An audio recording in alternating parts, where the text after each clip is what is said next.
Tu micrófono está apagado, Cayo. Muy buenas noches. Bienvenidos una vez más a Vida y Libertad Carola Antesana Bolivia, a un nuevo programa donde las voces nos hacen libres, donde damos la batalla cultural, donde queremos aglutinar a todas aquellas personas que quieren realmente dar esta batalla a la izquierda, al socialismo, que hoy en día realmente nos ha revuelto la vida. Y hoy también tengo el grato honor, Vida y Libertad se fue renovando, tenemos el co-conductor, nuestro co-conductor, que es Hernán Caballero. Bienvenido, querido Hernán, a una edición más de Vida y Libertad. Hola, Carola, ¿cómo estás? Gracias por tenerme en tu programa. Este es un programa donde podemos hablar de temas tan importantes como es el liberalismo, las ideas de la libertad y todo lo que se censura, no se habla, no se debate y se nos tiene en ignorancia en pleno siglo XXI. Gracias, Carola. Así es, querido Hernán. Y hoy, sobre todo el día de hoy, 18 de julio, tenemos uno de los programas más importantes, pero antes de decir de quién se trata, quiero saludar a todo mi país, Bolivia, que se va conectando desde Cochabamba, Santa Cruz, Tarija, Beni, Chuquisaca, Trinidad, etcétera, de todas las ciudades de Bolivia. Y también quiero dar la bienvenida a aquellas personas que se están uniendo de Argentina, que se están uniendo de Chile y de nuestros amigos de Panamá, que están reunidos en un lugar para ver este gran programa que hace mucho tiempo no lo tenemos nuevamente en nuestro medio, que es un medio alternativo, un medio diferente, disruptivo. Tenemos el placer de presentarlo a Nicolás Márquez, un gran exponente de las ideas de la libertad, de la defensa, de la batalla cultural. Nicolás es argentino, nació el 22 de abril de 1975, es escritor, ensayista y analista político. Además, es abogado egresado de la Facultad de Derecho Nacional de Mar del Plata. Nicolás ha escrito cerca de 15 libros, entre sus libros están La máquina de matar, está también el libro negro de la nueva izquierda que escribió como coautoría con Agustín Laje, un reconocido referente también de las ideas de la libertad, y además 2 defensores plenos de la batalla cultural. Bienvenido, querido Nico, una segunda vez en Vida y Libertad, Carola Antesana Bolivia. Todo Bolivia te está viendo, estamos muy emocionados, y bueno, bienvenido, querido Nico. Bueno, muchísimas gracias por semejante introducción y por presentarme de una manera tan cariñosa como exagerada, pero muchas gracias por todo, un placer. No, es menester porque tener personas que están dando la batalla cultural en nuestro medio, en un momento donde la izquierda nos ha comido, nos ha querido sobrepasar, es pues súper importante. Y en Bolivia estamos empezando a agarrar este bastión, pese que hace muchos años algunos estábamos dando esta batalla y hemos resistido poco a poco, pero hoy cada vez somos muchos más los que defendemos esta batalla cultural, esta batalla de las ideas, esta batalla de ser libres. ¿No es, Hernán? Así es, completamente de acuerdo y sumamente contento de tener a alguien que está no solamente liderando lo que es la batalla cultural en Sudamérica, sino que también se ha sabido ganar centímetro a centímetro lo que es la cultura en su propio país, que es Argentina. Una batalla tan difícil, tan dura, como solamente él nos va a poder contar con su propia experiencia. Hay muchos libros escritos por Nicolás, de los cuales muchos los hemos leído, muchos de quienes estamos viendo hemos leído sus libros, entre los cuales debo quejarme de uno que es Evo Morales, el impostor, que me contaron que es tan bueno y tan bien hecho que se ha agotado en todas las librerías y en todas las tiendas de Bolivia y ya no se lo puede encontrar para poderlo leer. Va a ser un programa muy sumamente fructífero, sumamente enriquecedor para quienes están detrás de la pantalla, con quienes vamos a poder quitarnos el velo del adormecimiento cultural al que nos ha condenado nuestra élite intelectual durante ya más de un siglo. Así es, querido Nico, como te comentaba, el día de hoy vamos a hacer diferentes bloques, sobre todo para todas aquellas personas. No se olviden que Nicolás ha escrito junto con el señor Duclos el libro que se llama La revolución que no vieron venir Milei.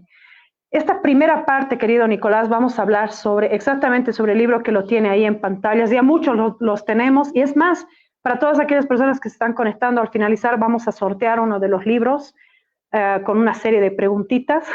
Pero bueno, dando inicio al programa, porque la gente realmente quiere escucharte, Nicolás, vamos a hablar esta primera parte sobre lo que es el libro.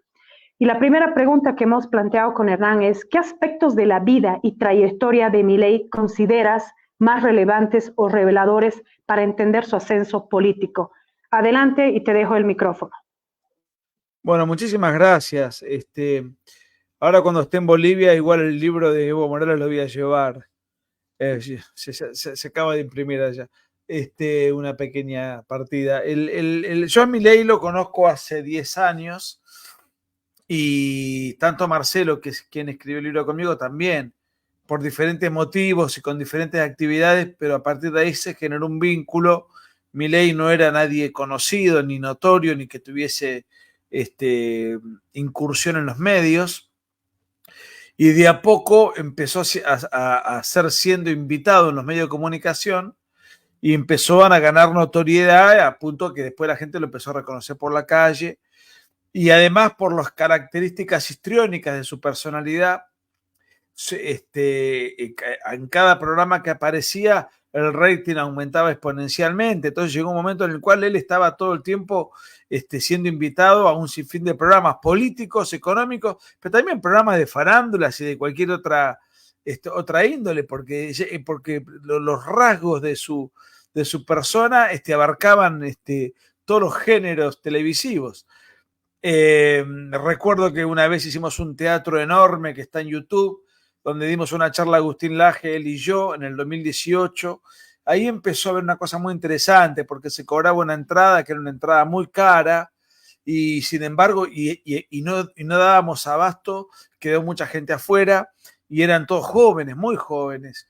De ahí como que empezamos a vislumbrar que había algo subterráneo, fenómeno juvenil, que se estaba gestando, y no teníamos bien en claro de qué se trataba, pero veíamos una bola de nieve que con Agustín la veíamos mucho por América Latina, pero no en Argentina, que era un país tremendamente progresista y izquierdizante, infectado de peronismo. Y en el año 2021 es cuando Milei decide saltar de la batalla cultural que daban los medios de comunicación, fundamentalmente circunscrito al plano económico, que es la materia que él maneja, a la política. Y es ahí donde empieza una carrera muy vertiginosa, que está toda muy descripta, muy analizada en la primera parte del libro, que es la que escribo yo, rasgos biográficos, donde además yo estuve 2 horas en la Quinta de Olivos y le hice un reportaje muy profundo que está en el libro, repartido en fragmentos, desde su niñez, su época de rockero, era músico de rock, después, antes fue arquero y llegó a jugar en primera, las características psicológicas del arquero, y después de ahí empezar a estudiar en la universidad, y una vez que se recibe, y después transformarse en un personaje mediático, y del personaje mediático decir voy a hacer política, y de hacer política en 2 años llegar a ser presidente de Argentina, sin diputados, sin senadores, sin intendentes, sin gobernadores, sin dinero, y ganarle con ideas totalmente disruptivas al país más progresista culturalmente de la región, y ganar con el apoyo de la juventud, con el apoyo de youtubers, de influencers, de tuiteros, sin una estructura orgánica, sin trabajo territorial, sin estructura política, sin dirigentes que trabajen en el Estado y vuelquen su estructura. Fue una epopeya esto, una gesta. La segunda parte del libro son las ideas de Milei. ¿En qué consiste y hacia dónde quiere arrastrar la Argentina? Y además es un libro de interés internacional, porque si a Milei le va bien, va a generar un impacto dominó en toda la región y en todo Occidente. Y si le va mal, también va a ser el ícono acusado por la izquierda de haber fracasado y de haber de haberse frustrado su. Entonces lo único que queda y lo único que nos sigue es seguir en la senda bolivariana, cuando Milei es la antítesis de eso. Entonces es indispensable que le vaya bien. Yo creo que sí que le va a ir bien porque tiene la personalidad, tiene el temple y las ideas son las correctas. Lo que está en duda es que no tiene el poder político. Tiene que lidiar contra esa situación. Y recién el año que viene vamos a tener elecciones de medio término. Bueno, hay mucho por hacer. Pero a 6, 7 meses de gobierno ha bajado la inflación de una manera brutal, conserva intacta su adhesión en la opinión pública, ha demostrado saber conducir, tener una notable de capacidad para reconocer la realidad política, porque muchos lo acusaban de lírico, teórico, es muy fácil opinar desde la televisión, pero en la política concreta es otra historia. Y sin embargo, él, que no ha tenido militancia previa, ha logrado un notable desempeño. Y bueno, y a partir de ahí estamos todavía recién empezando y están los funcionarios y estamos los que no somos parte del gobierno, pero que escribiendo, dando conferencias e influyendo todo lo máximo que podemos en la opinión pública, apoyamos al gobierno dentro del contexto de una verdadera batalla. Y con esto quiero hablar de dos cosas rápidamente. Una cosa es la batalla cultural, que es lo que doy yo o lo que hacen ustedes, y otra cosa es la batalla política. Y se logró hacer, a ver, las dos cosas son batalla política. Yo lo que quiero decir, una cosa es la batalla cultural y otra cosa es la batalla partidaria. Las dos apuntan a la política, pero son dos batallas distintas. La batalla cultural consiste en tratar de influir sobre la opinión pública en favor de nuestro lado lo máximo posible para tener la mayor cantidad de adherentes. Ahora, cuando esa gente la convencemos, pero después no tiene a quién votar, termina votando por el candidato menos repugnante o menos dañino. En el caso de Argentina se dio una cosa muy extraña. Quien dio la batalla cultural decidió luego dar la batalla política y ganó las dos. Y eso habla de un talento a título individual increíble. Y ahora viene la tercera fase, que es la más complicada, es que ese gobierno se sostenga y sea fructífero con la cantidad de palos en la rueda que le pone toda la estructura histórica de Argentina, que fue la que nos empobreció.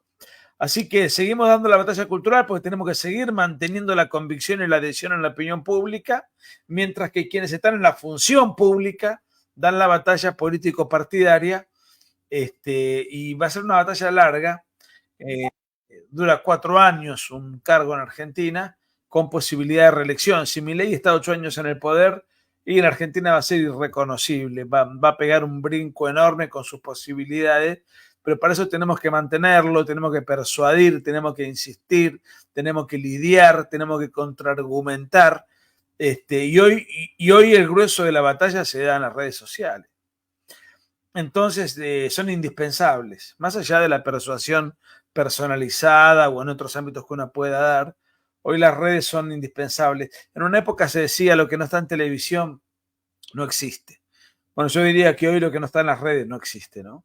Así que es el mecanismo en el cual nos hemos refugiado porque estábamos expulsados del sistema y luego ese lugar, ese refugio, esa trinchera, que era una especie de premio consuelo donde se metió la derecha, terminó siendo el lugar más importante donde se brindan las grandes batallas, y que tienen un poder muy superior a los medios tradicionales que se van apagando. Y además hemos aprendido a manejarlas y las manejamos mejor que la izquierda. Y eso también, y además los más jóvenes son los que mejor manejan las cosas, son los más familiares, porque han crecido con la tecnología. En mi caso la tuve que aprender de grande, a ver cómo se maneja esto. Entonces, yo tengo mucha esperanza en que va a haber un cambio grande en toda América Latina cuando se produzca el recambio generacional. Curiosamente surge en Argentina el cambio, cuando Argentina siempre fue el país más izquierdizado culturalmente. Bueno, pero en un momento determinado se ve que Milei generó una ebullición, un hartazgo, y eso se debió también a que creo yo que él comprendió y lo interpretó, y se nota, que él no ve a la izquierda como simples adversarios que tienen otra cosmovisión u otra manera de pensar, y bueno, son discrepancias comprensibles y respetables. No, no. Él ve en la izquierda enemigos. La izquierda es un enemigo de la vida, la libertad y la propiedad. Y si son mis enemigos, los tengo que combatir como enemigos. No tengo que tener yo un trato ceremonioso. Entonces, él encarnó y capitalizó con una notable actitud confrontativa y con la cual la gente se identificó y logró llegar a donde llegó. Bueno, ahora viene la parte más complicada. Yo el día que ganó dije, qué bueno, con todo lo que trabajamos, ya ganamos. No, que ahora voy a descansar. ¿Descansar qué? Ahora es donde realmente empieza el trabajo más difícil y más estresante. Si me permites, Nicolás, los últimos 30 segundos o un minuto que has hablado lo voy a volver en un TikTok porque es súper importante lo que has dicho. No sé si es un minuto poco antes, pero hoy la batalla ya no se la da en los medios tradicionales, hoy se la da en los medios, en las redes sociales. De eso además hablas también en el libro, ¿no? Y he leído en una crónica que te han hecho donde explicas específicamente cómo las redes han cautivado a los jóvenes, ¿no? Y ese fenómeno, te comento que en Bolivia está pasando. Hoy Javier Milei es conocido por todos los jóvenes gracias a las redes sociales, ¿no? Y gracias a exponentes como Agustín, como vos, como Tipito Enojado y como varios exponentes de la libertad que han ido hablando de él en su canal, en sus diferentes canales, en sus diferentes redes. Aquí en Bolivia nosotros tenemos algo muy similar. Los canales tradicionales a los liberales no nos invitan.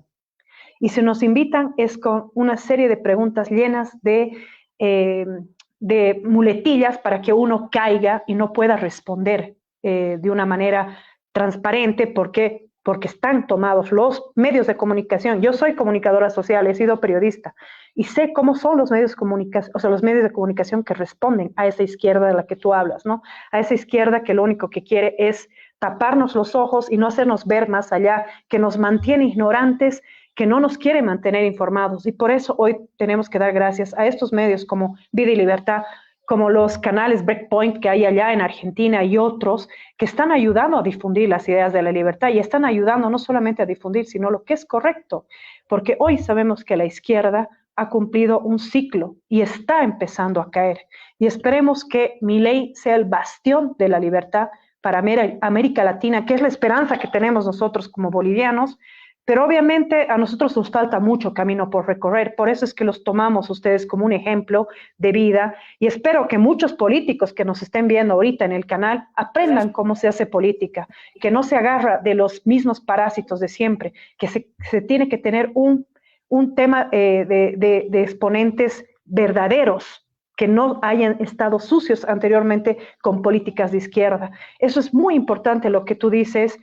Y bueno, ahora sí no quiero acaparar el espacio porque es para preguntarte a ti. Quiero darle paso a Hernán para que te haga la siguiente pregunta. Bueno, antes de pasar a la segunda pregunta, quisiera decir que es muy cierto y muy correcto esto de las redes sociales, porque aquí el 2019, con la renuncia de Evo Morales, las redes sociales han jugado un papel fundamental en la conexión de los bolivianos, que ha servido para traspasar la batalla política del terreno, no solamente en las calles, sino pasar de los medios tradicionales a lo que ha sido las redes sociales. Bueno, para entrar al segundo bloque, que quisiera que hablemos o que nos hables, Nicolás, sobre el tema central que trata la batalla cultural, que es sobre la hegemonía cultural. Esta pregunta tiene que ver con algo que que escribiste en el libro de Milei, en tu último libro, pero más que todo, con el libro negro de la nueva izquierda. En el libro de Milei cuentas un poco sobre el progresismo que ha sido impulsado por el kirchnerismo. Y esto nos sorprende mucho porque ha pasado lo mismo con el indigenismo en Bolivia. El MAS nunca buscó tener un programa político racional y efectivo, ni antes con Evo, ni ahora con Arce. Lo que buscaron fue poner al indígena como centro y construir un paradigma de victimización de sociedad usando ese rostro indígena en torno a la figura de Evo Morales, como un ser mesiánico y como un guía casi que espiritual. Ahora están en crisis porque no saben cómo, no saben a qué caudillo edificar para revitalizar su movimiento. Pero en su búsqueda de poder, cambiaron la constitución, retiraron la Biblia del Palacio de Gobierno, sustituyeron la bandera nacional boliviana, la tricolor de rojo, amarillo y verde, por la bandera de la huipala, y en resumen, conquistaron lo que es la hegemonía cultural. ¿Pero qué es hegemonía cultural?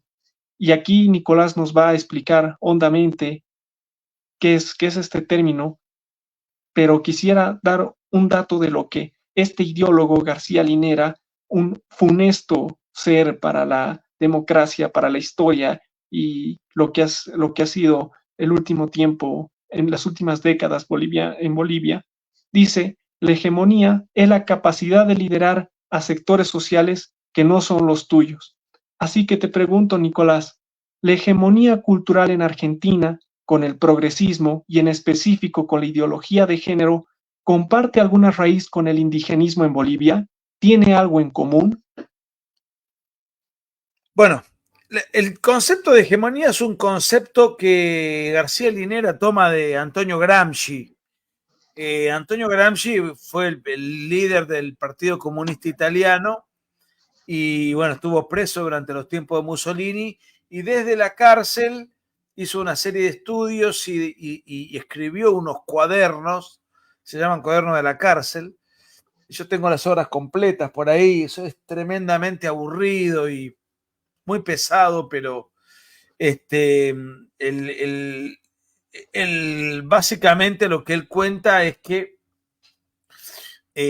así como para Marx, lo importante era el materialismo dialéctico, es decir, la puja histórica entre los detentadores de los medios de producción y los asalariados o el proletariado. Él advierte que esa revolución, que fue la que se dio en Rusia y en otros lugares, no iba a tener eco si la gente no estaba psicológica y culturalmente preparada para el marxismo. Entonces lo que había que hacer primero era una revolución cultural, no una revolución material. Entonces para tal fin había que hacer, y García Linera lo ha dicho, hay que hacer teatro, películas, canciones, poesías, toda una serie de cosas. ¿De qué se trata la hegemonía? Bueno, Gramsci en esa época, en ese contexto, hablaba de que vamos a ganar la revolución cuando la monarquía sea marxista. Es decir, cuando los ambientes que no tienen nada que ver con los nuestros piensen como nosotros. Entonces, desde ese punto de vista, claro, adaptado a las otras realidades, lo que se buscaba era impregnar todos los ambientes para que en todos lados de eventual resistencia, sin embargo, adhieran a nuestra manera de pensar. Bueno, mientras exista una resistencia no va a haber una hegemonía, porque la hegemonía es totalista. Y bueno, García Linera, eso, a ver, yo no sé si ha sido o no el cerebro de Evo Morales, pero indudablemente le dio un condimento intelectual que Evo Morales no tenía. Además es un tipo complicado y peligroso. No nos olvidemos que fue 5 años terrorista, o por lo menos fue terrorista no sé cuánto tiempo, pero creo que 5 años estuvo preso, cuando estaba en el grupo Tupac Katari, donde Quispe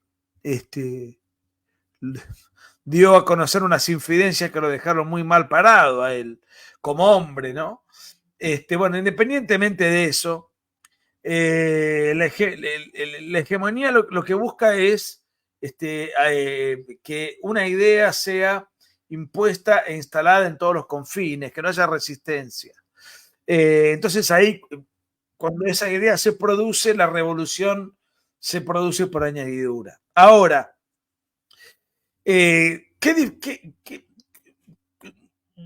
me preguntaste por el indigenismo y la ideología de género. Todo tiene el mismo tronco, que para simplificar vamos a llamar marxismo cultural. El marxismo cultural es un concepto político y no académico, porque el marxismo no puede ser cultural porque el marxismo es materialista. En todo caso, la dialéctica inmaterial tiene que ver con Hegel, pero yo no me quiero hacer el difícil ni complicar la cosa. ¿De qué se trata esto? Se trata de, en el seno de la sociedad, generar conflicto, una dialéctica que no sea lucha de clases, pues ya fracasó con la caída de la Unión Soviética y antes con la caída del muro de Berlín, sino que lo que se busca es corromper los cimientos de la armonía social y de una cultura que es la civilización occidental y cristiana y reemplazarla y generar otros conflictos. Esos conflictos van a ser generados en función del país. Por ejemplo, Bolivia tiene, no sé si tiene un indigenismo fuerte, hasta donde yo sabía era un 17% de la población, pero hay un gran mestizaje disfrazado de indigenismo en todo caso. Pero es un país donde se puede hacer un relato del indigenismo, y creo que García Linera en eso influyó mucho, en donde de repente lo que hacemos es forjar no la armonía, sino una suerte de conflicto dialéctico entre el hombre blanco europeo versus el hombre indígena oprimido, fatalmente oprimido por la cultura cristiana de Occidente, por la evangelización. De hecho, la primera gran marcha se hizo en 1992 como consecuencia de repudiar los 500 años de la evangelización española, y ahí es donde un joven Evo Morales empezó sus primeros pasos. Ahora, en Argentina, que es muy europeo desde el punto de vista racial, promover el indigenismo no va a tener mucho éxito, pero se promovió la ideología de género. Entonces, lo que se buscaba era forjar el feminismo. El feminismo lo que hace es ver al hombre y a la mujer no como un complemento armónico, sino como dos enemigos. Entonces ahí se genera una colisión. Forjar el lobby LGBT, que hace ver al homosexual no como alguien que tiene una sexualidad no convencional, y ya, total, acá no estaba prohibido ni nada por el estilo, pero sino que se lo hace ver como alguien que tiene una suerte de sometimiento de parte del heteropatriarcado, y ahí metemos las dos cosas. Con el patriarcado hacemos pasar a la mujer como alguien doblegado, y el heteropatriarcado hacemos pasar al homosexual como doblegado por la cultura heteronormativa. Entonces son invenciones ideológicas, es ridículo, es todo absurdo. Bueno, y así en cada país. En Brasil es muy fuerte el ecologismo, y en Europa es muy fuerte el multiculturalismo, porque buscan nuevas religiones anticristianas para tratar de forjar el conflicto cultural de carácter espiritual religioso. Bueno, en cada lugar van utilizando la misma lógica del conflicto, ya no en el plano material, sino en el plano cultural, según las características geográficas, históricas y culturales de cada país. Así que el indigenismo está muy relacionado con la ideología de género. Lo que se hizo fue adaptar a la realidad boliviana la dialéctica cultural o el marxismo cultural, que acá se dio en llamar ideología de género porque no tenía mucho sentido inventar una tribu que se oprime, porque en Argentina no tiene, igual hay indigenismo, ahora apareció, inventaron un indigenismo argentino, pero no tiene eco, no tiene fuerza. Lo que ha tenido fuerza es la ideología de género. No es ni más ni menos que inventar conflictos que no existen, necesidades que no existen, y además romper con un principio esencial del derecho occidental, y es que todos somos iguales ante la ley. Cuando todos somos iguales ante la ley, una mujer, un indígena, un homosexual, un hombre, independientemente del color de piel, no tiene una prerrogativa respecto del otro. Ya a partir de ahí tenemos la misma regla del juego, y en esa regla del juego cada uno convive. Sin embargo, ese paradigma lo han roto y han empezado todos estos conflictos inventados. De hecho, el indigenismo no es algo científico, es una invención ideológica de la cual García Linera es el principal expositor. Pero cualquier historiador que conozca de verdad lo que eran los pueblos precolombinos y lo que fue la evangelización española, a García Linera lo destruye en un debate intelectual. Es una invención ideológica. Así que bueno, sí, hay una similitud, la matriz es la misma, el razonamiento es el mismo, lo que cambia son los factores de conflicto porque son adaptados según la idiosincrasia de cada país, donde se busca que ese conflicto se instale, pero también buscan que estén los actores acorde con la mentalidad y los usos y costumbres de ese país. Por eso acá explotó la ideología de género y no el indigenismo como sí en Bolivia. Bueno, es muy importante lo que tú dices y las similitudes que hay, y en cada país hay una diferente, un diferente mensaje progresista que está realmente acabando con lo más importante, que es el individuo. No se olviden, a todos los que nos están viendo en este momento, al finalizar la charla vamos a sortear uno de los libros, que es precisamente el último libro que ha escrito en coautoría con Douglas Nicolás Márquez, exactamente el que lo ven en pantalla. Vamos a hacer unas preguntas, o sea que estén atentos porque este libro se va a nivel nacional. Si estás en otro país va a ser un poco complicado el envío.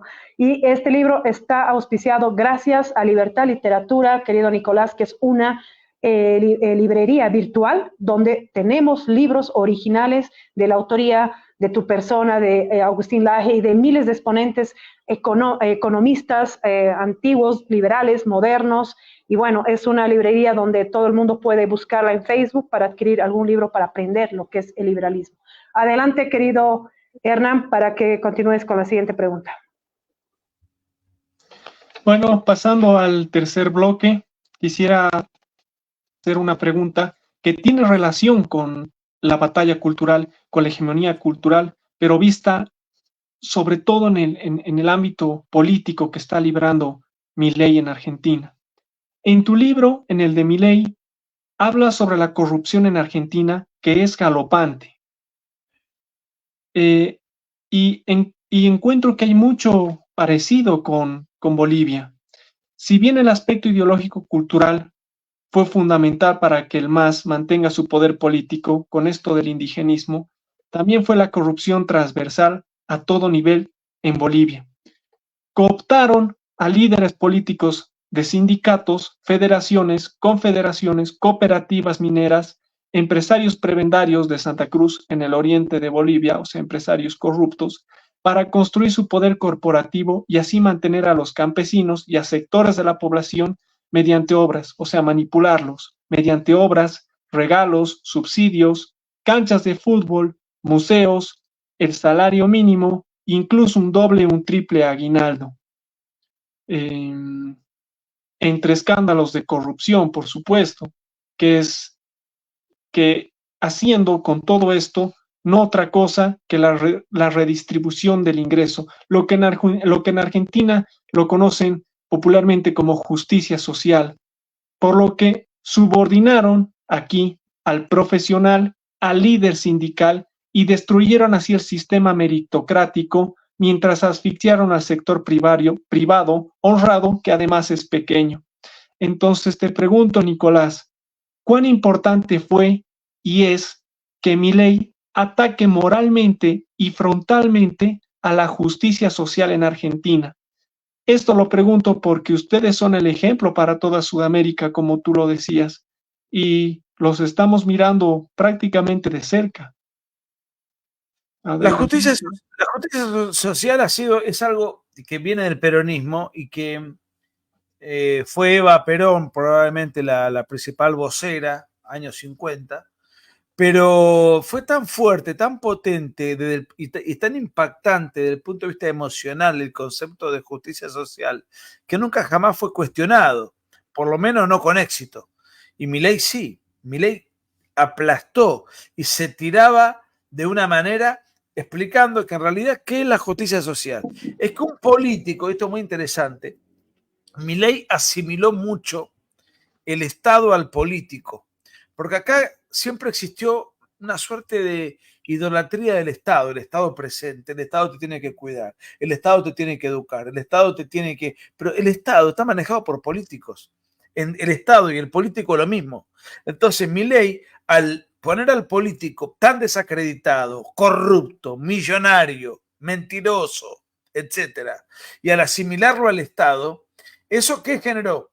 Primero, había un total descrédito de parte de la clase política y un total desprecio de la gente hacia la clase política. Pero al mismo tiempo un desprecio hacia el Estado en la medida en que el político fue cada vez más asimilado al Estado. ¿Quién maneja el Estado? ¿Quiénes son los funcionarios? Los políticos.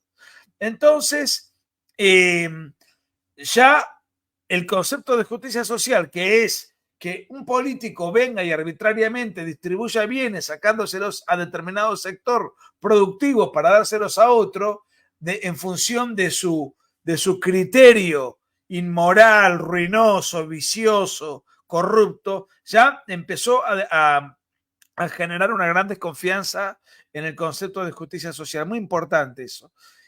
Ahora, en realidad, lo que vos has descrito, cada país tendrá su propia mafia y su propia estructura corrupta. Yo sospecho que en el caso de Bolivia lo que prevalece es la droga, el narcotráfico como elemento corrupto y corruptor prevaleciente. No el único, pero por ahí es el más importante. Ahora, en Argentina pueden ser otros. Ahora, ¿el tema cuál es?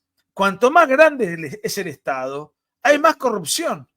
Porque metés más gente, amigos tuyos, más lo tenés que financiar, y para financiar tenés que ir a la actividad privada y robarle plata a través de impuestos confiscatorios para financiar esa estructura. Llega un momento en el cual tampoco te alcanzan los impuestos, tenés que empezar a emitir moneda, eso genera inflación, otra inmoralidad y otra cosa. O sea, en cambio, en un sistema liberal, el Estado es muy chico. Está circunscripto a determinadas áreas y nada más. Y al ser chico el Estado, las posibilidades de corrupción siempre van a existir. No existe un país manejado por ángeles. Pero se achican sensiblemente las posibilidades de corrupción, los índices de corrupción, porque el Estado es chico. Y cuando el Estado es chico, hay poco para robar. Hay pocas posibilidades de hacer negociados espurios. Hay pocas chances, los empleados son pocos, los ministerios son pocos, es decir, y además los impuestos tienden a bajar porque no hay que financiar una superestructura, sino una estructura pequeña, con lo cual con pocos recursos la mantenés. Entonces el ciudadano tiene al Estado, se le descomprime, la mayor plata y el dinero que gana es para sí y no para pagar impuestos, porque los impuestos tienden a la baja porque el gasto político, el gasto público es bajo.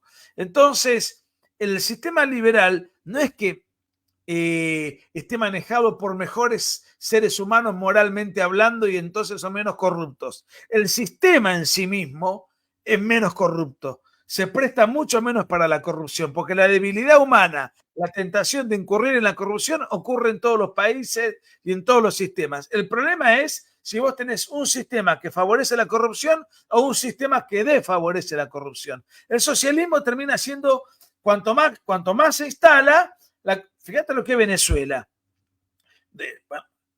Claro, cuando tenés un Estado elefantiásico, todo termina siendo corrupto. Es una maquinaria que ya funciona así. Y además hay algo peor. A medida que uno se acostumbra a vivir en ese sistema, naturaliza la corrupción, no se indigna ante la corrupción, la convalida y si puede, también es parte de la corrupción. Entonces es sistémico. Cuando reducimos radicalmente el Estado a determinadas áreas, el margen de corrupción es muy pequeño. Vamos a poner un ejemplo. Supongamos que yo tengo, como ocurre en Argentina, una empresa de aerolínea del Estado, Aerolíneas Argentinas, que es una porquería, llena de delincuentes, una cosa horrorosa. Bien. Mientras está en manos del Estado, todos los días el Estado roba y corrompe desde esa empresa. Yo mañana la privatizo. Supongamos que la privatización de todas maneras es oscura y se la doy a alguien medio a través de un acuerdo. Me pagó un incentivo dinerario, se lo doy a él. Ahí hay un hecho de corrupción lamentable. Pero ahí terminó la corrupción. Fue el último hecho de corrupción, que fue el día que yo entregué esa empresa a una empresa privada. Ya no hay más corrupción estatal, ya el Estado no pierde más plata, se terminó. Ahora ese empresario ganará o perderá según su pericia y su habilidad en el mercado. Ya tendrá que competir contra las otras empresas. Sí, terminó, hubo un hecho corrupto que fue la privatización, supongamos. Fue el último. O sea, el sistema liberal tiende a disminuir y cortar la corrupción drásticamente. Y vuelvo a repetir, no porque sean moralmente mejores los gobernantes, el sistema es moralmente mejor. Entonces la corrupción que vos señalás va a existir en todos los países de izquierda. La Argentina, Bolivia, Venezuela, sucesivamente. Y cuanto más radical, más fuerte, más se instala, más se enquista ese sistema, es más difícil desarmarlo y la corrupción además se intensifica. Pero es el sistema, ¿eh? No es el hombre nuevo, no es que uno mejor que el otro, es el sistema. Después todo lo demás viene solo. Cuando vos tenés una sociedad de emprendedores que no depende del Estado, que te la tenés que ingeniar por las tuyas, el Estado es chiquito, pero te da la libertad y las posibilidades para desarrollarte, ahí empieza un círculo virtuoso. Ahora, cuando todo depende del Estado, y la corrupción es la norma. Tenés que conseguir permisos para esto, para lo otro, coimeás a uno, coimeás a otro, toda la maquinaria es corrupta. Bueno, es sistémico, no es individual. Súper, querido Nico. Hay un tema que yo quisiera puntualizar, porque hemos hablado varias cosas, ¿no? Todo el tema de la ideología de género, cómo un Estado, además, grande genera corrupción, cómo las leyes también pueden generar corrupción. Aquí hay gente que me pregunta, y me han estado escribiendo persistentemente al WhatsApp, yo hoy estoy dando la batalla frontal contra la ideología de género.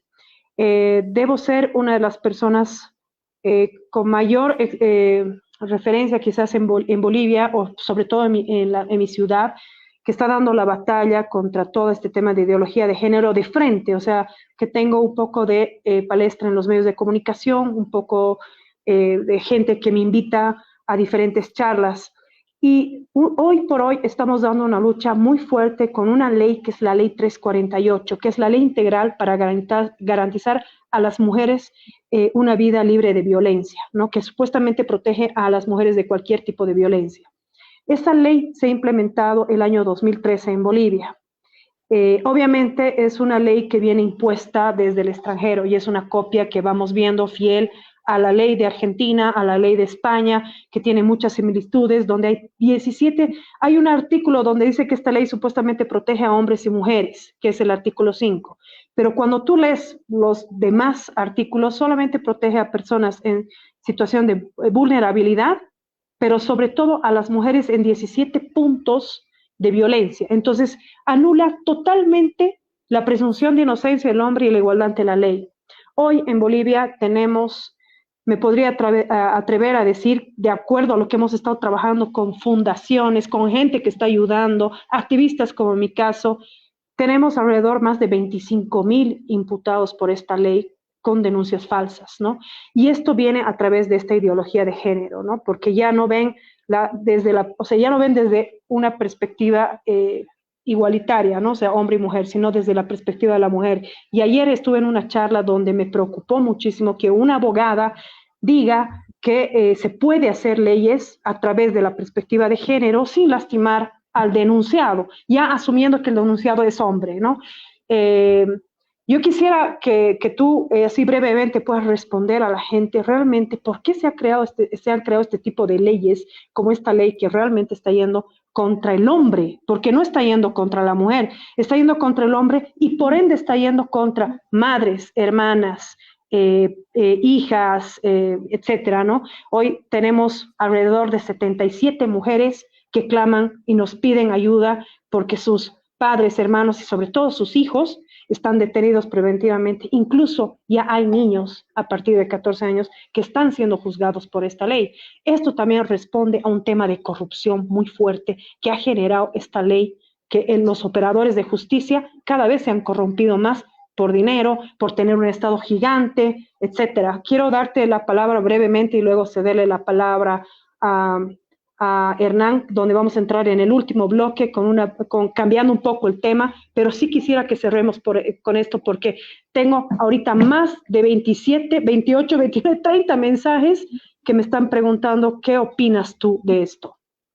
Bueno, esto se está dando en todos lados. En Argentina hay asociación de padres que no pueden ver a los hijos, te hacen una denuncia y automáticamente está la presunción de culpabilidad en lugar de la presunción de inocencia, de dos maneras, o te denuncian de ser abusador o te denuncian de ser golpeador, de cualquiera de las dos formas, te apartan a los padres. Hay organizaciones de los padres que hace años que no ven a los hijos, sin ninguna condena, sin nada. Y además, bueno, la justicia con perspectiva de género, bueno, hay todo un andamiaje. Acá funcionaba desde el Ministerio de la Mujer, Género y Diversidad, así se llamaba, Ministerio de la Mujer, Género y Diversidad, que tenía un presupuesto superior al Ministerio de Salud 4 veces más grande, en pandemia. Ahora, ¿de qué es? Esto es un engaño. ¿Qué significa el Ministerio de la Mujer? Es el Ministerio del Feminismo. Género, de la ideología de género, y diversidad es el lobby LGBT.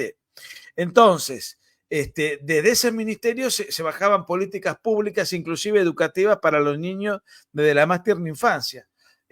Bueno, entonces, al satanizar al varón, al considerarlo culpable de antemano, al considerarlo un enemigo, no solamente es una manera de seguir forjando lo que hoy hablaba, la pelea entre el hombre y la mujer, ya no vistos ambos como un complemento natural, sino como una especie de guerra en donde la mujer es oprimida por el patriarcado. ¿Qué es el patriarcado? Según la fantasía feminista, es un sistema de dominación que todos los hombres nos hemos puesto de acuerdo para explotar y subyugar a la mujer. Ahora, lo que se busca y se desalienta es la vida de familia.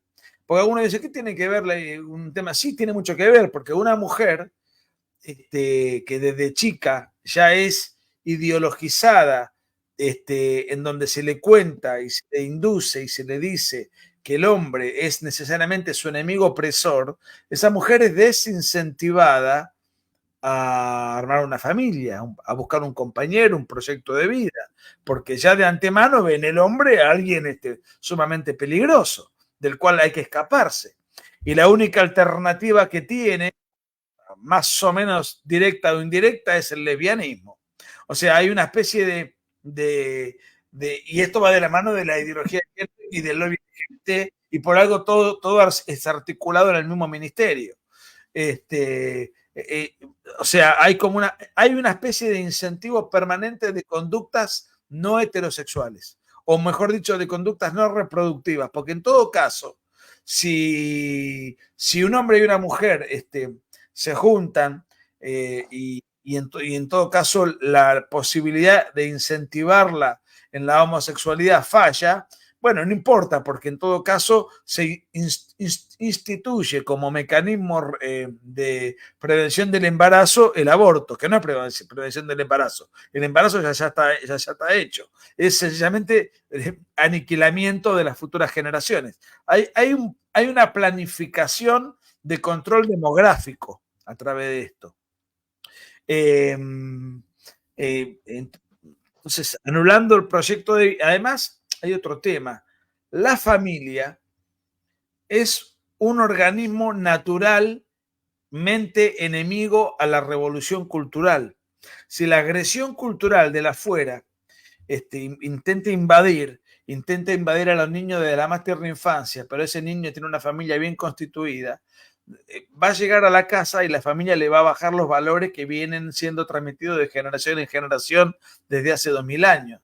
Pero si la familia está destruida, la madre es soltera, tiene 4 hijos de padres distintos, los padres están presos o no pueden ver a los chicos o lo que fuere, el chico va a tener, no va a tener una familia, va a tener un lugar donde habitar, que es otra cosa. No va a tener una contención psicológica, afectiva y espiritual, y en todo caso ese vacío lo va a llenar el Estado. el Estado indirectamente va a arrancar al niño del seno de su familia como centro afectivo, cultural, recreativo y educativo, sino que va a pasar a estar en manos del Estado, y la familia va a ser un lugar meramente vacío.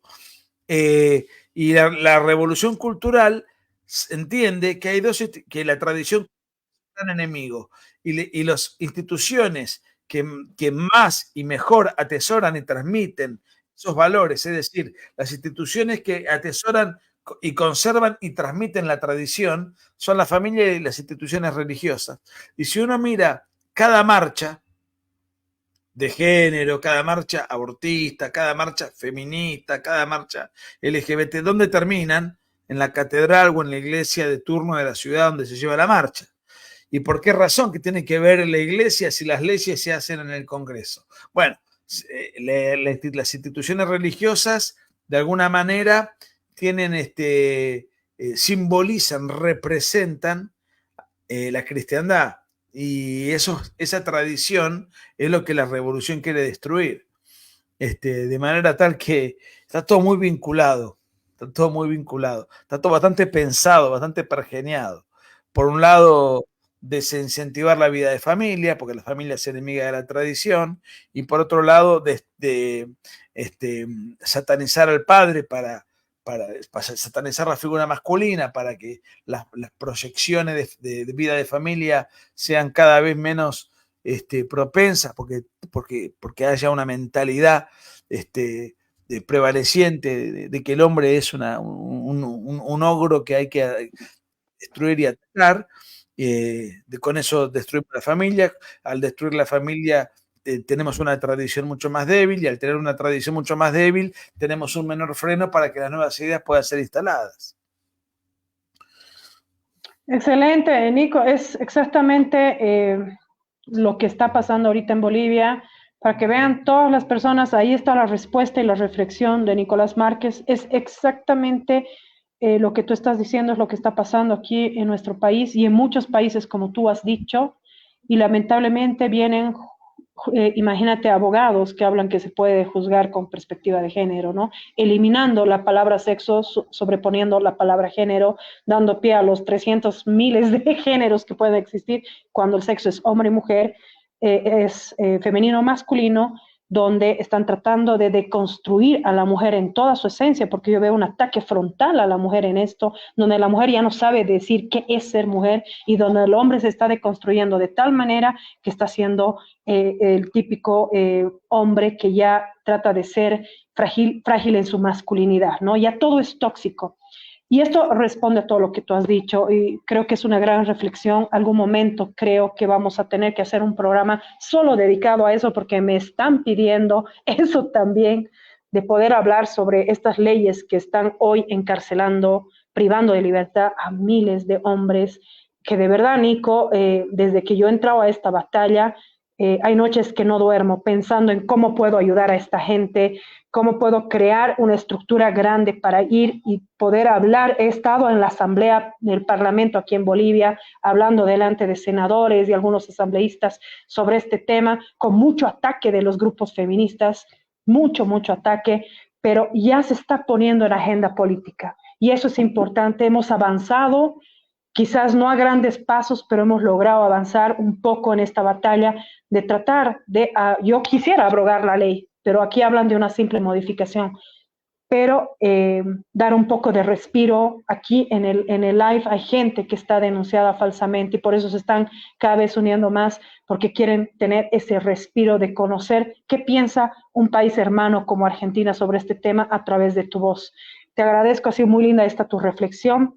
Y bueno, para no atraparte más, vamos a cambiar así el tema, pero es muy importante tu opinión sobre estas preguntas, que le voy a dar paso a Hernán, que las ha recontra elaborado, y le agradezco porque él hoy le da ese aditivo a mi programa.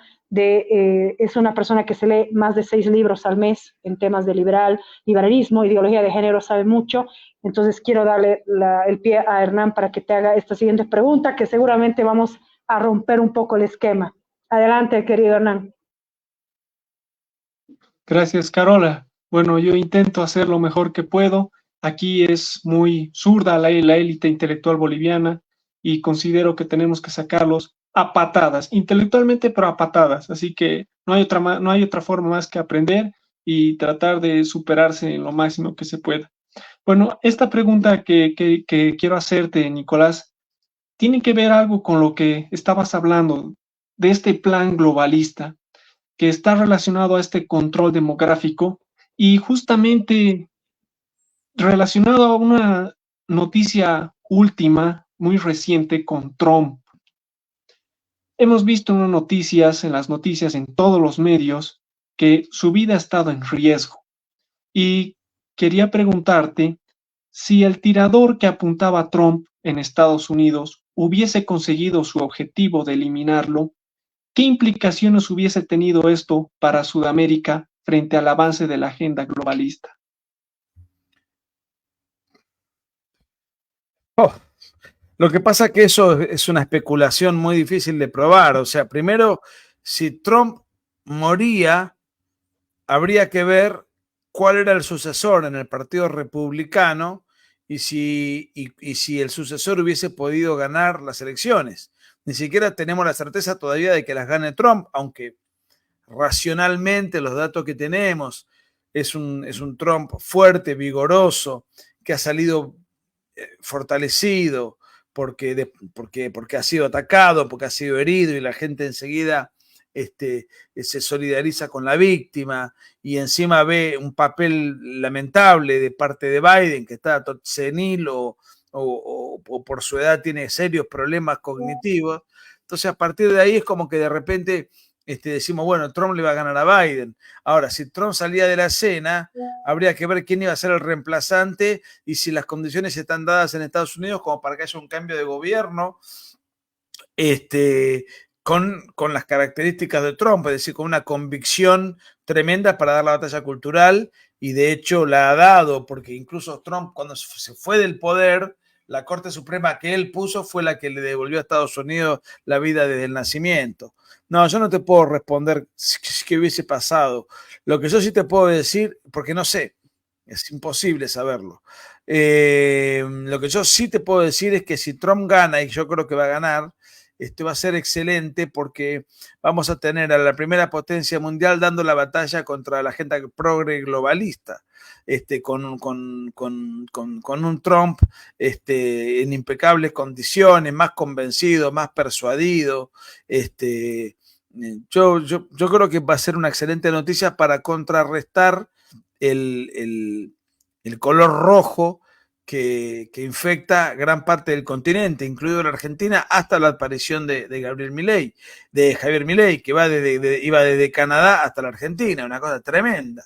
Pero si Estados Unidos, con lo que significa, en manos republicanas y en manos de Trump, alguien abiertamente de derecha, antiglobalista, que entiende los peligros de la Agenda 2030, que entiende los peligros del ecosocialismo, que entiende los peligros del marxismo cultural, yo creo que con Javier Milei pueden hacer una gran alianza y a partir de ahí, si tenemos la suerte de que el bolsonarismo a través de Eduardo Bolsonaro llegue al poder y América Latina tiene a Brasil, a Estados Unidos y a Argentina, y ya están las condiciones dadas para hacer una reversión estructural sistémica que pueda repercutir positivamente en todos lados y fundamentalmente tener en cuenta que el gran enemigo ha sido el Foro de San Pablo por un lado y por otro lado su continuación, que es el Grupo de Puebla. Entonces, las derechas están haciendo algo ahora que antes no lo hacían.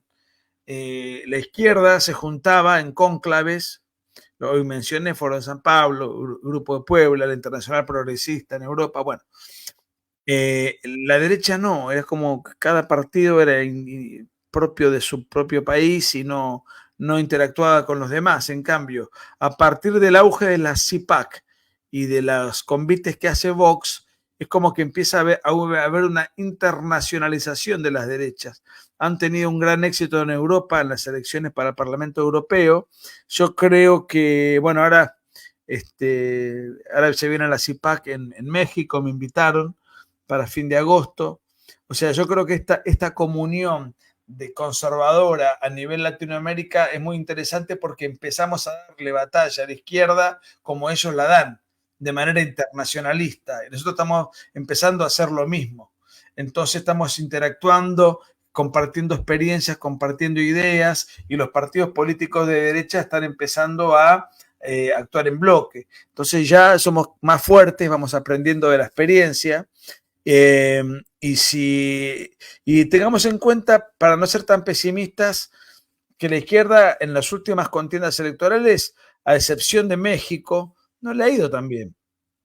En Argentina ganó Milei. Boric perdió la constituyente. Petro perdió las municipales.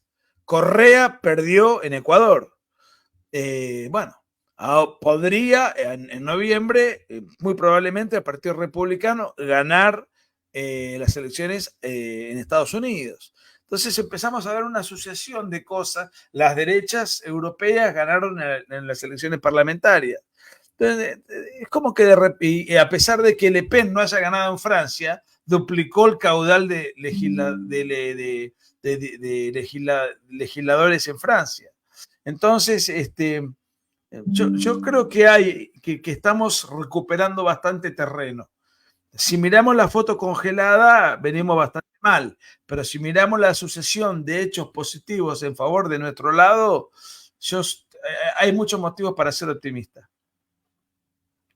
Exacto.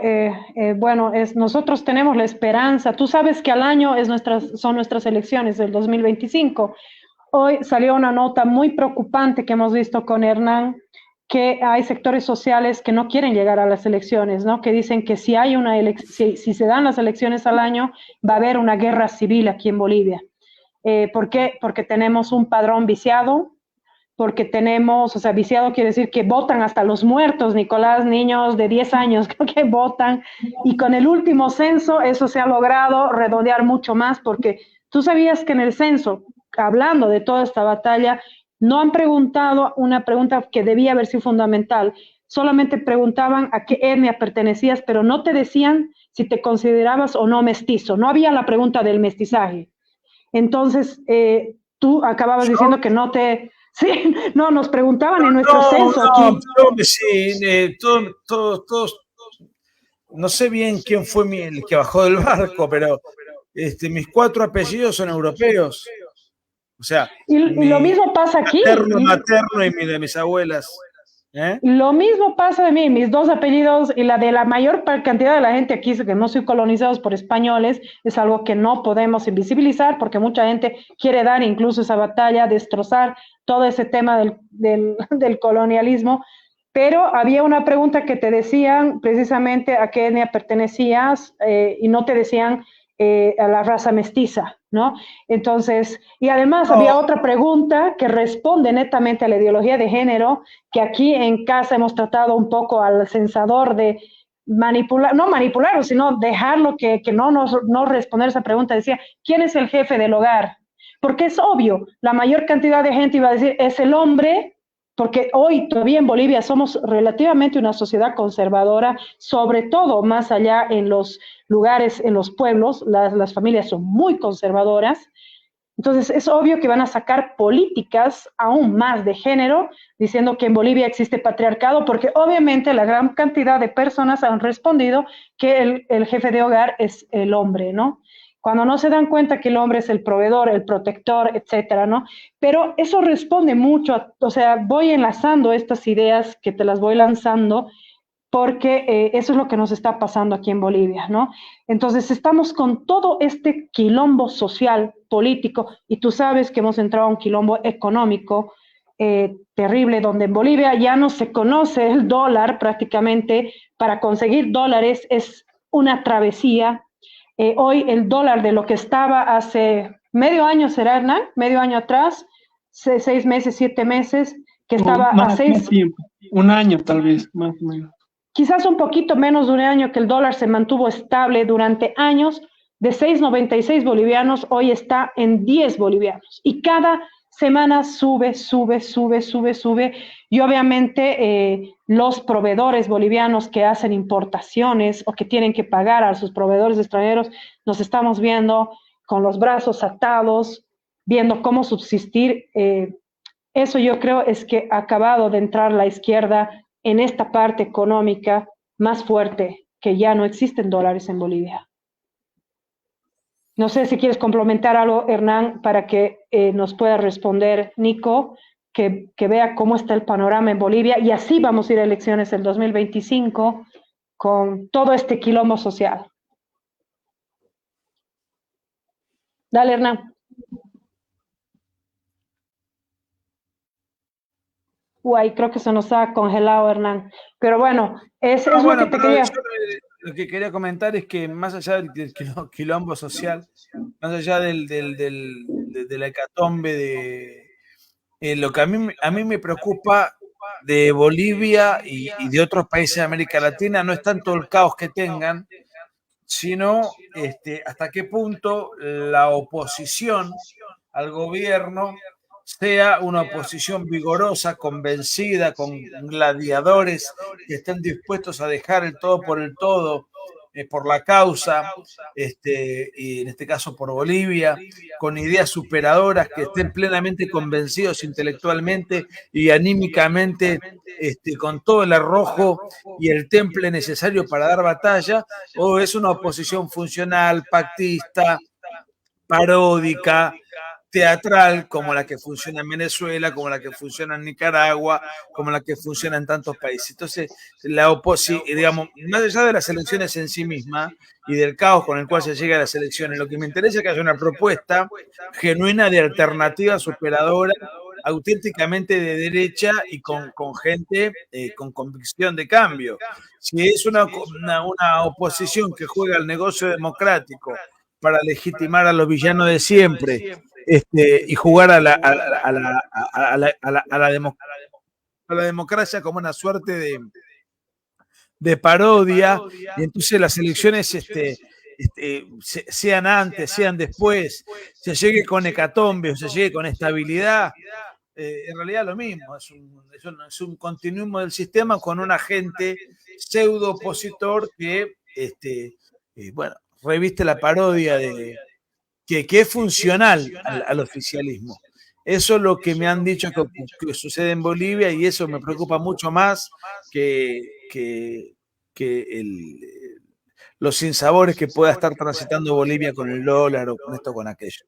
Lo que me importa es que si la gente vota por un cambio, pero la oposición no, esos son sencillamente amigotes disfrazados de opositores, y entonces, al contrario, le hacen un mal terrible porque legitiman a los ladrones que están en el poder, porque les dan la legitimidad democrática, institucionalista, y en realidad es una comedia. Bueno, eso es mucho más grave que cualquier otra cosa.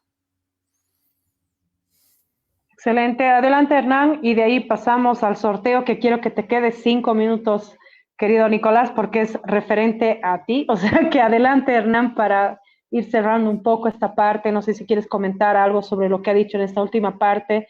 Es muy importante que lo hagamos además viral, porque es verdad que la oposición hoy se está disfrazando de los nuevos liberales libertarios, y eso es un peligro. Incluso liberales que han defendido el liberalismo están queriendo ir a las elecciones con la misma gente de siempre, y eso es para nosotros un retroceso, ¿no? Adelante, Hernán. Tuve problemas con mi internet, pero ya lo pude solucionar. Bueno, yo creo que es lo último que me dijiste, lo último que dijiste, que es cierto, ¿no? No se puede ser tibio, sobre todo ahora. Milei ha podido llegar tan lejos porque ha sido radical, no radical en el sentido de extremista como lo pintan, sino radical en el sentido de ir a la raíz del problema, de la cuestión, que ha permitido que la gente pueda hacer un contraste con la realidad zurda, mediocre, degenerada que había en Argentina, y con lo que puede llegar a ser la Argentina, con un discurso que no solamente atacaba económicamente al gobierno, sino de manera moral, sino lo abordaba de manera moral. Y por eso quería saber tu pensamiento, Nicolás, cómo concebías este tema de la moral, porque estamos viendo que si ha capitulado la izquierda algo en la sociedad ha sido saber tomar la bondad de la gente, el corazón noble, bueno de la mayoría de la gente para resignificarse a sí mismos, redefinirse a sí mismos con una utopía que ya se ha demostrado que es irreal, que no es alcanzable. Entonces, los invito a leer el libro de Nicolás, es sumamente interesante, es increíble en muchos aspectos. La parte de Nicolás de emocionante de conocer más sobre Milei, un personaje que está cambiando la historia, no solamente de Argentina, sino de toda Sudamérica, y al mismo tiempo poder tener la otra parte de Marcelo Duclos para analizar la parte anarcocapitalista, la parte más económica, incluso con la escuela austriaca.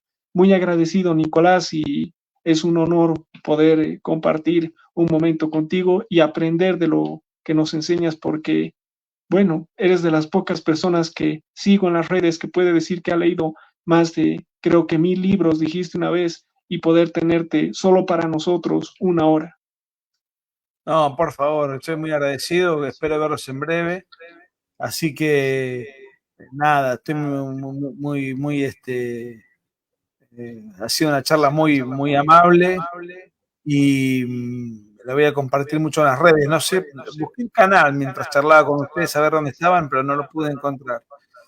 Yo te voy a mandar el link, Nico, estamos por streaming en Facebook, luego esto lo bajamos y lo subimos a YouTube para que quede siempre en permanencia en el feed, pero estamos en Facebook de Libertad Carola Antesana Bolivia. Bueno, nada, muy agradecido y espero que nos veamos, voy a estar del 5 al 10 en Bolivia, no sé qué día voy a estar en La Paz, no tengo la agenda, pero sé que son 3 o 4 fechas que voy a estar ahí compartiendo con muchos de ustedes en diferentes lugares. Primero me voy a Chile y de ahí directamente para Bolivia. Tengo entendido, yo me comuniqué con la gente de Cochabamba, creo que solamente estás de ida a Cochabamba, es el 8 de agosto, por si acaso pueden entrar a mis redes, yo voy a poner los contactos para las personas que quieran adquirir ya reservar sus espacios para la charla que va a dar precisamente Nicolás sobre el libro que acabamos de hablar, así muy resumido, lo va a exponer seguramente en unas 2 horas y quizás algo más. Todas las personas que quieran ir desde La Paz, allá van a tener sitios preferenciales para poderse alojar. Y bueno, lo bueno es que de La Paz a Cochabamba son pocas las horas de viaje en auto, por avión es 35 minutos y por tierra son entre 6 a 7 horas, o sea que es fácil que podamos ir todos a verte. Esperemos poder lograr nosotros llegar por temas laborales, en uno quizás no se puede, pero sí yo estoy con muchas ganas de conocerte personalmente. La verdad, cuando me han comentado que venías a Bolivia, yo principalmente me he emocionado mucho porque te he conocido a través de mi programa y antes en las redes sociales te venía buscando, pero buscando, hasta que logré encontrar tu teléfono. Esa es la audacia de los periodistas, que encuentran lo que les da la gana. Pero bueno, muy agradecida. Y antes de que te vayas, Nicolás, a todos los que nos están viendo, vamos a sortear Volando el Libro con 2 preguntas súper sencillas. La primera persona que responda bien, y obviamente Nicolás va a dar aquí la venia porque él es el que sabe más de esto, vamos a hacer el regalo del sorteo del libro que está ahí. Si están en el interior de Bolivia, nosotros se los vamos a enviar, no hay ningún problema, o sea que estén atentos. La pregunta, se va la pelotita y es, ¿cuándo se difundió o se promulgó ya a la venta el libro negro de la Nueva Izquierda, escrito por Agustín Laje y Nicolás Márquez? ¿Y cuáles fueron sus libros más vendidos de Nicolás Márquez? Quiero ver quiénes responden bien. Están aquí adelante, por favor, vayan poniendo en el chat cuáles son los libros más vendidos de Nicolás Márquez y qué año se oficializó el libro Libro Negro de la Nueva Izquierda. ¿Me puedes ayudar, querido Hernán? No sé qué pasa con mi Facebook, ya está. ¿Y cuáles son los 3 libros más vendidos, por lo menos los 2 libros más vendidos de Nicolás? Dice Grisel Barinia el 2016, Daniel Becker dice el 2018, Daniel Cisneros dice el 2019. Hay una persona que la acertó, pero quiero rápidamente que me digan cuáles son los libros más vendidos de Nicolás Márquez. Lo primero, la máquina, exacto. No sé quién dijo el 2016 y el libro, el libro negro de la nueva izquierda y la máquina de matar. ¿Estamos correctos, Nicolás? No, el libro negro de la nueva izquierda salió en el 2016, fue el más vendido. Después, yo en el 2004 saqué un libro que se llamó La otra parte de la verdad, que fue multivendido. Pero fue un libro de consumo argentino. De consumo internacional, sí, probablemente La máquina de matar. El de Allende se vendió mucho. Saqué uno sobre Allende en el 2022, que en Chile fue furor. No sé cuál fue. La verdad que ni yo tengo en claro, porque hay reediciones y ediciones y después se piratea y bueno. Pero aquí ya tenemos el ganador, es Einar Vargas Enríquez. Por favor, Einar Vargas, me escribes desde qué ciudad te comunicas. Y bueno, te lo vamos a hacer llegar el libro. Felicidades al ganador. Lamentablemente, Grisel, estabas casi ganando, pero te ganó Einar Vargas. Y bueno, con esto te doy paso, querido Hernán, para que cerremos el programa. Adelante con tus últimas palabras. Luego con Nicolás y cerramos conmigo. Adelante. Bueno, ha sido muy interesante, chicos. La verdad es que todo está en el libro, el último libro de Nicolás. Léanlo, realmente es sumamente interesante poderlo ver a Milei prácticamente en su quehacer diario, como no quiero adelantar nada para no contar, no dar spoilers, pero hay muchas historias que cuentan de Milei y es algo que está cambiando el mundo. O sea, no es solamente, como decía Nicolás en una de sus conferencias, un cambio de gobierno en la Argentina, es un cambio de época, y no solamente para Argentina, sino para Bolivia y para toda Sudamérica. Y este libro se va a agotar, después va a ser más difícil encontrarlo. Yo les recomiendo que se lo compren ahora que pueden, que hay en las librerías y sobre todo en Libertad Literatura, y aprender sobre lo que es el anarcocapitalismo, lo que es la escuela austriaca. Muy contento con el programa y creo que ha sido muy útil para quitar el velo de lo que es este adormecimiento cultural en el que estamos metidos en Bolivia desde hace varias décadas, si no ya por lo menos un siglo. Espero que haya servido para aprender un poco más, y muy contento de haberlo tenido solo para nosotros, a Nicolás, 1 hora y 20 minutos. Adelante, querido Nico, con tu cierre, por favor, para todos los bolivianos, que esto además, como te digo, va a permanecer tanto en Vida y Libertad, en Facebook, como en YouTube. Adelante. Primero estoy muy agradecido por la charla, por la dedicación. Se nota que Hernán ha leído los 2 libros y a conciencia, y me hizo preguntas, así que me hizo pensar.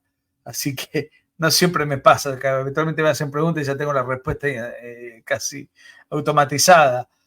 Muchísimas gracias, estoy muy contento con ustedes y muy agradecido porque le han dado mucha propaganda y publicidad al libro para llegar a vuestro público, así que se los agradezco de todo corazón. Ojalá que los pueda conocer en persona y nos tomemos una cerveza y sigamos afianzando lazos y amistades y poniéndonos de acuerdo y conociendo nuestras realidades respectivas, interactuando, intercambiando experiencias para perfeccionar el combate. Así que gracias por todo, un cariño enorme, gracias. No, bueno, no me queda más que cerrar el programa agradeciéndote a ti, porque sabemos que tu tiempo también es limitado y que te hayas quedado cerca de 1 hora y media con nosotros para hacernos pensar, reflexionar y conocer sobre tu último libro. Para nosotros es muy valioso, y sobre todo para aquellas personas que defendemos la vida, la libertad y la propiedad. y que cada día damos la batalla cultural a todo este monstruo, este leviatán, como lo llamamos, que es la izquierda, ¿no?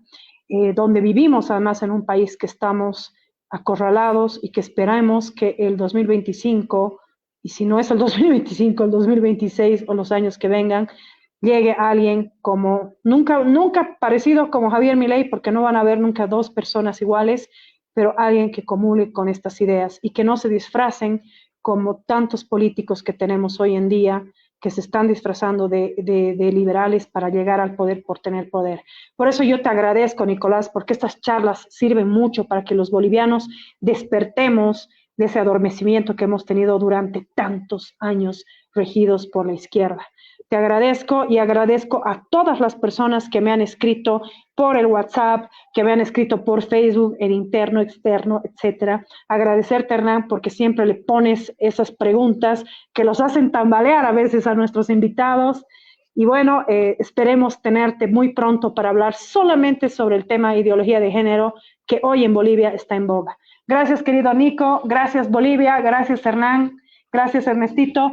Hasta el próximo jueves, que vamos a hablar sobre, yo creo que una segunda etapa sobre el famoso autogolpe que has debido escuchar, Nico, que ha habido ese golpe de Estado fallido, según el presidente boliviano, pero ha sido una comedia barata, ¿no? Has debido escuchar. Gracias. Muchas gracias. Saludos. Saludos. Hasta el jueves. Chao. Chao.